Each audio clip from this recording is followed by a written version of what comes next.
Space, the final frontier. The inky, dim darkness makes us nothing more than a speck on a ball in this infinite expanse of the cosmos. One that could only hope but to stare into that abyss, never to enter it, only to observe it until. 10, 9, 8, 7, 6, 5, 4, 3, 2, 1. Lift off. All right, lift off and the clock is started. Yes, sir. Reading you loud and clear. On May 5th, 1961, Alan Shepard Jr. became the first man in space. Then, 8 years of calculations and engineering later, Neil Armstrong and Buzz Aldrin became the first men to step foot on the moon. But this isn't their story, for behind every great man is a great woman. In this case, Kathrine Johnson, a woman that overcame both gender bias and racial discrimination to become the reason humanity can now live amongst the stars and not just observe them. Hey Internet, welcome back to Switch Up, where we switch the script on history and shine a light on those left in the dark. This is Forgotten Black History, and this is going to be a stellar episode. So, let us begin. Kathrine Johnson was born August 26, 1918, in the small West Virginian town of White Sulphur Springs. She had a curiosity and a hunger for learning, and her brilliance with numbers was far beyond her peers, to the point where when she was 13, she was attending high school on a college campus of the historical black college West Virginia State College. At 18, she would enroll in that college itself. She flew through the school's math curriculum and found a mentor in math in Professor W.W. Shiflin Clater, who himself was the third African American to earn a PhD in mathematics. She graduated with the highest honors in 1937 with degrees in mathematics and French. She was handpicked to be one of 3 black students to integrate into West Virginia's flagship graduate schools, West Virginia University, when West Virginia was trying to quietly integrate its graduate schools in 1939.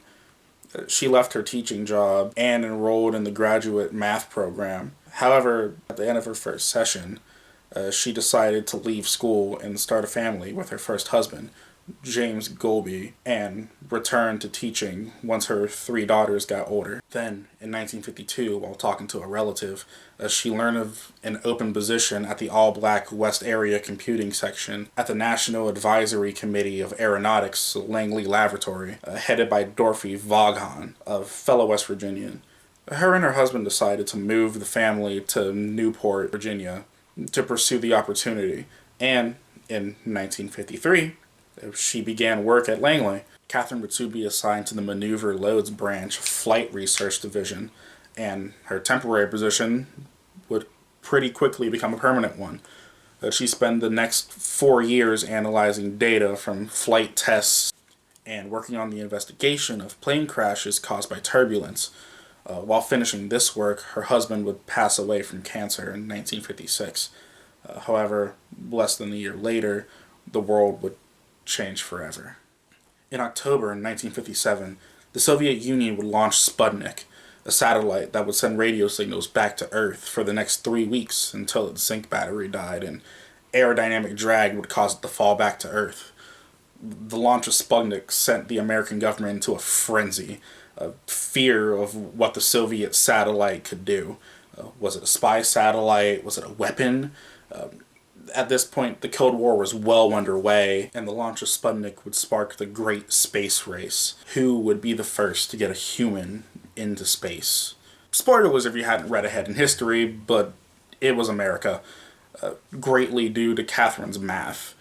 You see, later on in 1958, some of her math would be used in a document, Notes of Space Technology, compendium of a series of lectures given by engineers in the Flight of Research Division and the Pilotless Aircraft Research Division. Engineers from those divisions found the core of the Space Task Group, NACA, which would later become NASA, and began their first foray into space travel.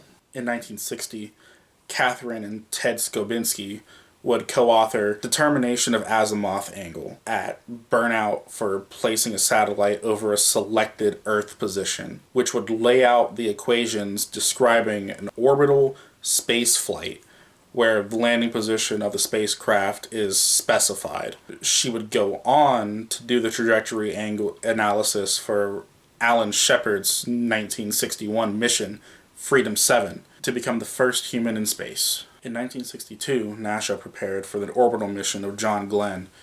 Kathrine was called on to do the work she was most known for at the time. Orbital tracking was so complex that it required the construction of a worldwide communications network, linking around the world IBM computers in Washington, Cape Canaveral in Florida, and Bermuda. The computers were programmed with orbital equations that would control the trajectory of the landing capsule in Glenn's mission from liftoff to landing in the ocean. Glenn personally asked for the engineers to get Kathrine to double check the math, saying, "Get the girl. If she says they're good, then I'm ready to go." The success of Glenn's flight marked a turning point in the great space race between the US and the Soviet Union. One of her most impressive accomplishments was providing the calculations that helped sync Project Apollo's lunar module with the Lunar Orbital Command and Service Module. She would also work on the Space Shuttle and the Earth Resources Technology Satellite, and co-authored 26 research papers. She would retire in 1986, having worked for NASA for 33 years. Many years later, at the age of 97 in 2015, she would be awarded the Presidential Medal of Freedom by President Barack Obama. She gained massive social influence in the space, science, and computing circles. She was named West Virginia State College's Outstanding Alumni of the Year in 1999. 2 NASA facilities have been named in her honor, one of which a 40,000 square foot building named the Katherine G. Johnson Computational Research Facility. During the building's grand opening in 2017, Kathrine was given the Silver Snoopy Award, a special honor awarded to NASA employees and contractors for outstanding achievements related to human flight safety or mission successes. In 2016, Kathrine was included in the BBC's list of 100 women who influenced the world. In 2016, LEGO was designing prototype Women of NASA toys and included Kathrine, who would decline to have her likeness printed on the final product.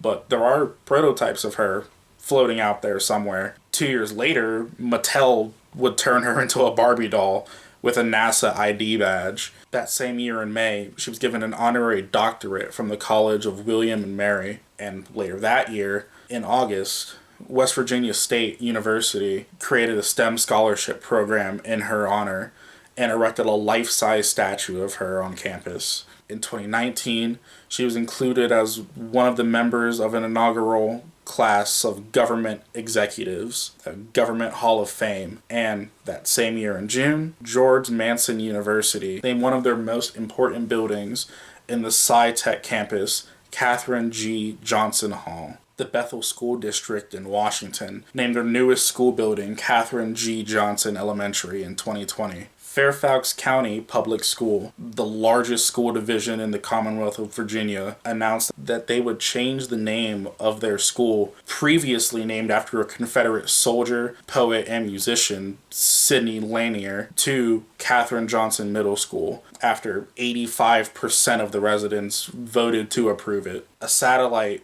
named after her was launched into space on November 6, 2020, with the job to observe Earth. In February 2021, Northrop Grumman named its Cygnus NG-15 spacecraft supply, the International Space Station, the SS Katherine Johnson, in her honor. Later that same year, San Juan Unified School District in Sacramento, California, named its newest school Katherine Johnson Middle School, and the Baltimore County Public Schools named one of its newest schools Katherine Johnson Global Academy. As for her personal life, it was much simpler. Katherine lived in Newport News, Virginia, with her first husband, James Ferris Global, and her 3 kids. James would later die in 1956 from an inoperable brain tumor. 3 years later, she would marry James A. Johnson and would be married to him for 60 years until he died in 2019. Katherine, with her 6 grandchildren and 11 great-grandchildren, lived in Hampton, Virginia, where she would encourage her grandchildren to study in math and science and technology. She was part of her local church's choir for 50 years, was a member of Alpha Kappa Alpha sorority, and later died at the age of 101 on February 24th, 2020, in a retirement home in Newport News, Virginia. Shortly following her death, James Frederick Bridenstine, a military officer and the 13th administrator of NASA, would describe her as an American hero, and would go on to say that her pioneering legacy will never be forgotten. Do your best, but like it. Like what you're doing, then you will do your best. If you don't like it, shame on you. Katherine Johnson lived a long and storied life. She received many honors, awards, admiration, and praise, and with her intellect, allowed us to enter the domain of the stars and not just observe them.